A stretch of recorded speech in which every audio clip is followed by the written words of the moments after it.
Anyone who's tried picking up a new language understands the struggle of finding that perfect teacher. Someone who not only knows the language inside out, but also brings it to life. So who do you come for help to? To find that out, we spoke to some of the foreign language experts here at the Adam Mickiewicz University's Faculty of Modern Languages. Career opportunities, culture or personal ties. Each professor has a unique reason for choosing Poland as their home. I'm from Germany. I'm also part of a program from the German state, or better, it's a German organization called the German Academic Exchange Office. So I'm here for my 4th year now as a German teacher and also teaching my mother tongue, basically.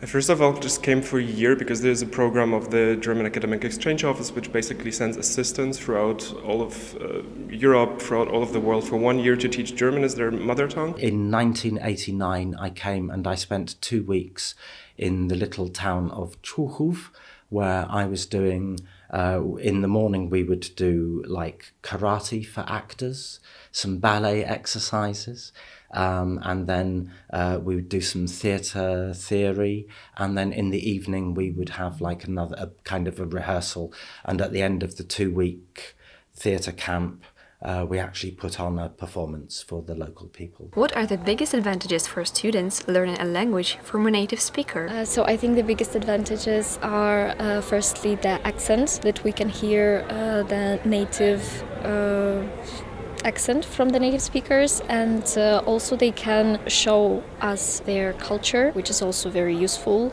because we're learning languages and we also need to immerse ourselves into culture. They always give me the feedback that they like the idea that there's a native speaker who can give them individual feedback and, you know, who doesn't have an accent in that sense, who can give them ideal feedback on what sound to improve, on how melody of the sound sounds and of the speech sounds and everything. So that's, at least from what I know, one of the biggest assets. Can a non-native lecturer fully teach pronunciation and cultural nuances, or is a native speaker essential?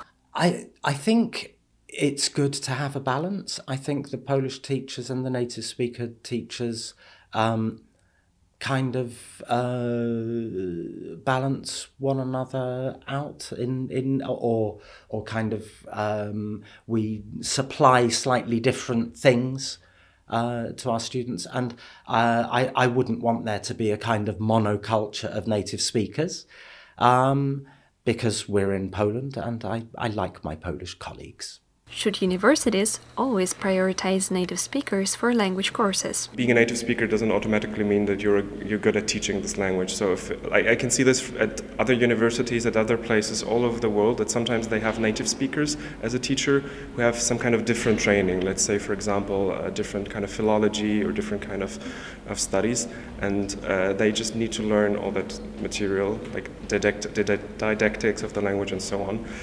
So I wouldn't rule it out that there are sometimes possibilities that a non-native teacher is better than a native teacher. Native-speaking professors shape not just language skills, but cross-cultural understanding. Their presence makes learning more immersive and meaningful. For Kurier Akademicki, Nadia Щербачевич.